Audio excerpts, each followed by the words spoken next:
Once again at the University of Toledo Medical Center, Dr. Michelle Knox, we appreciate your time today. We're going to talk about media and violence. Do they go hand in hand? Where do we stand? So what does the evidence say? When kids watch some violent television, does that actually have an effect on them? What is the evidence saying?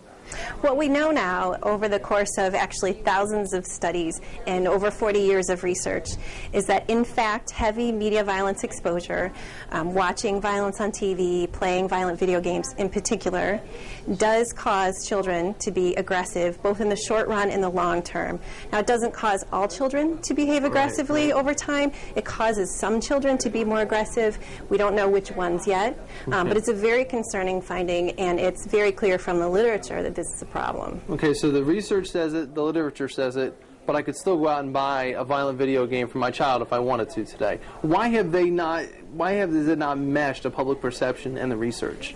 It's been really difficult to get this message across. I think that people enjoy their media. I think as adults we really are linked to spending time in front of the TV and playing computer games and video games and so on, understandably. What we haven't gotten yet is that oftentimes it's not so good for our kids, and that what we go to buy for our kids at the video store and so on is often very violent and much more highly violent than even the real world or even the kinds of media that are marketed to you and I as adults. Right. I mean, a lot of them are fantasy games like that. Do you ever foresee a time where the violent video games and more of the violent things won't be marketed more toward young people and be strictly older people, or do you think there will still always be that young marketing?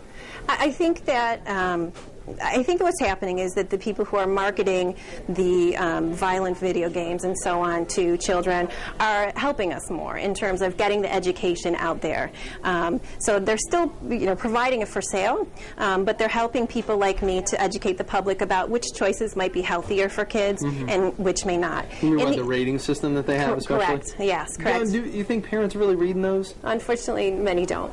Okay. And I think in the end it's going to be really up to the parents, and we're going to have to rely on them to make good decisions, to realize that mature games are not healthy for their kids, and to really put some strict limits on that exposure. I mean, that seems like the bottom line to me, is that it's really going to come down to mom and dad.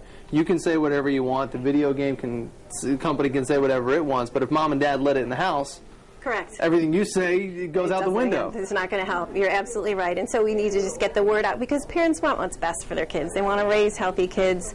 They want their kids to be successful. And so when they know this kind of information, they make good choices. All right, we'll see if the message gets through, Dr. Knox. We appreciate your time this evening from the University of Toledo Medical Center, and that's your Talk Back.